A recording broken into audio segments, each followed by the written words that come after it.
sebulan, 2 bulan saya tak makan, bagi anak-anak saja makan. Saya ni manusia, bukan binatang. Tapi dia orang buat saya macam binatang. Saya pergi pejabat Perdana Menteri, tak nak layan. Pejabat kebajikan, allow. Tuhan bagi saya tangan, kaki semua elok. Otak saya pun elok, cergas. Badan saya tak ada sakit apa-apa. Tapi IC tak ada. Kira saya ni perfect semua, tapi IC tak ada. Bukan kata saya IC tak ada, saya kena duduk dalam rumah terkurung saja. Siapa nak bagi makan anak saya? Siapa pun tak fikir. Dia orang kalau pergi tanya, lagu macam mana? Sihat? Tak apalah, besok datanglah. Dia orang tak fikir, besok tu saya nak datang tu, duit. Dia orang tak fikir. Dia orang tahu, datanglah besok.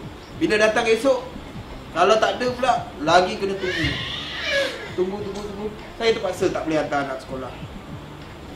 Kalau saya tak boleh buat saya punya barang, apa guna saya nak duduk kat Malaysia? Pasal apa dia orang nak ambil saya umur 4 tahun?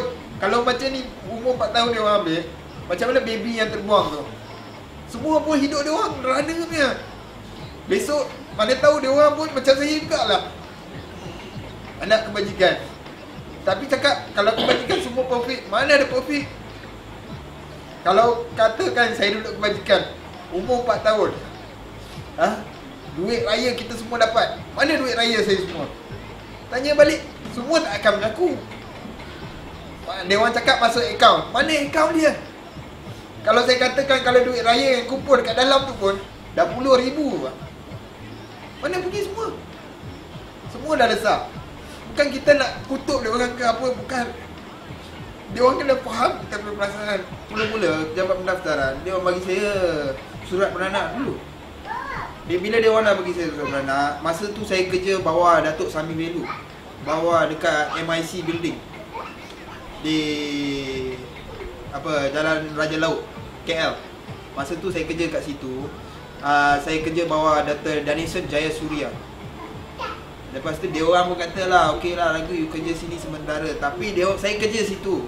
Saya kerja pun, tapi orang pergunakan saya. Bukan kita, saya kerja makan gaji, tak ada. Saya kerja, dia orang bayar commission. Duit makan, itu saja dia orang cover. Dia orang bagi kita tempat duduk. Tempat duduk tu dekat mana? Kat Selayang. Duduk kat situ, makan kat kedai, dia orang akan bayar. Semua dia orang akan cover. Pagi datang pejabat, buat kerja macam normal. Lepas tu, macam tu sajalah hari-hari. Lepas tu dalam 5-6 bulan, saya pun rasa macam orang pergunakan kita. Saya rasa macam tak selesa. Gaji tak ada, tapi dapat komisen lah, RM5, RM6, macam tu komisen lah. Tips, orang kata tips. Tu saya pun jumpa Datuk Sami Belu, tanya 2-3 kali. Dia orang kata tak ada masa, nanti. Saya pun rasa macam tak ada guna lah saya kerja situ. Kalau kerja saja setakat tak boleh buat apa-apa pun tak guna. Saya berhenti live tu, saya pergi. Masa tu wife saya dah kenal lah. Dia melalui TV, Jejak Kasih. Masa tu kita kenal mula-mula. Dia hantar saya surat, saya kenal dia. Lepas tu saya pergi rumah dia. Saya cuba kerja kat situ juga, tapi susah juga nak kerja kat situ. Pasal apa, mak bapak dia tahu saya tak ada IC. Dia orang kata saya bangla. Family dia semua tolak saya. Bila dah tolak saya, masa tu memang life saya betul-betul teruk. Saya pun tak tahu macam mana nak selesai masalah. Dia orang kata buat ni, saya buat. Dia orang kata buat ni, saya buat. Dia orang kata pergi Johor, saya pergi Johor. Dia orang kata pergi Penang, pergi Penang. Apa lagi dia orang nak? Tak, kalau dia orang nak apa, bagi tahu saja. Saya akan cuba untuk buat. Tapi dia orang tak nak bagi tahu. Sekarang dia orang kata tunggu. Tunggu, saya dah tunggu dah 35 tahun saya tunggu. Nak tunggu lagi berapa lama? Nak tunggu saya mati baru nak bagi? Tak payah pun, tak apalah. Bukan saya nak kurang ajar ke apa ke, tapi perasaan saya tu, anak-anak saya, siapa pun tak fikir. Yang fikir, saya kena fikir sendiri untuk anak-anak saya, masa depan anak saya. Anak-anak saya boleh lari. Anak saya best marathon runner. Pasal apa? Saya training dia. Saya pun boleh lari. Tapi kadang-kadang saya pun terpaksa juga pergi ambil IC orang lain, daftar untuk lari. Bila lari saya menang duit saja. nama orang lain dapat. Tapi semua orang tak fikir tu. Semua orang fikir, oh kita orang senang, boleh buat apa pun. Kadang-kadang biasa saya tahan dengan polis. Tak apalah Ragu, kau datang rumah, renovation rumah aku sikit, nanti aku bayar sikit-sikit lah. Bila pergi rumah dia orang, dah buat semua, alah, nanti kau dapat saman, kau bagi aku boleh settle punya, tak ada hal punya. Ada juga orang macam tu. Bukan saya nak kutuk orang ke, nak hina orang ke, di pegawai kebajikan dihina. Tak ada. Perasaan saya dah tak tahu macam mana nak meluahkan. Saya pun hidup dah merana. Bukan saya tak kerja, saya kerja. Bukan saya kaki minum. Kalau saya kaki minum lain. Saya bukan dera anak ke, bunuh anak ke. Tak ada. Saya nak bagi anak saya terbaik. Semua saya nak bagi perfect. Tapi mana ada orang bagi saya perfect?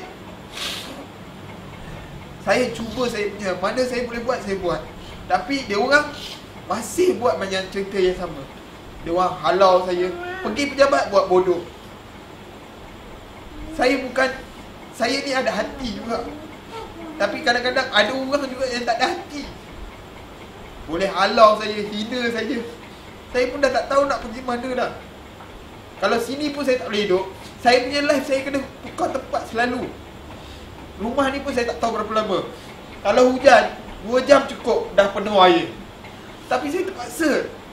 Kalau saya nak cari buah lagi daripada ni, mana saya nak pergi rumah? Dalam hati ni berapa sakit. Kalau malam tidur pun kadang-kadang tak tidur. Sebab anak-anak semua tidur depan ni. Kita orang tidur dalam bilik. Tapi takut juga ular masuk. Kalau hujan air masuk. Macam-macam masalah. Bila pagi nak hantar budak-budak pergi sekolah, lagi satu resiko. Bawa kereta sampai setengah jalan kena tengok dulu. Ada blok, tak ada blok. Tak ada blok, baru boleh bawa. Kalau ada blok, tak boleh bawa balik anak. Tak payah pergi sekolah. Kadang-kadang dia orang pun bantuk juga, tak boleh nak pergi sekolah. Ibaratkan badan ada tapi nyawa tak ada. Kira macam mayat jalan. Kadang-kadang bila saya kena tahan dekat blok pun, dia orang cakap, kau naik bas lah. Tak boleh, kau pergi matilah, bawa family semua pergi mati. Ada juga pegawai macam tu. Bukan salah saya, salah kebajikan. Kalau kebajikan, dari umur saya 4 tahun, dia orang bagi saya semua complete, perfect. Saya rasa saya tak ada dekat sini dah. Maybe saya over the limit dah sekarang saya rasa. Saya mesti ada talented apa-apa. Saya mesti, macam mana busuk-busuk pun, mesti saya ada belajar. Semua kursus saya masuk. Pasal apa? Saya kata biar kita belajar yang ni. Pasal apa dia orang kata, bila belajar yang ni, kau keluar kau boleh hidup bagus. Tak ada sijil. Dulu memang kebajikan tak ada sijil. You masuk, keluar, mati kata.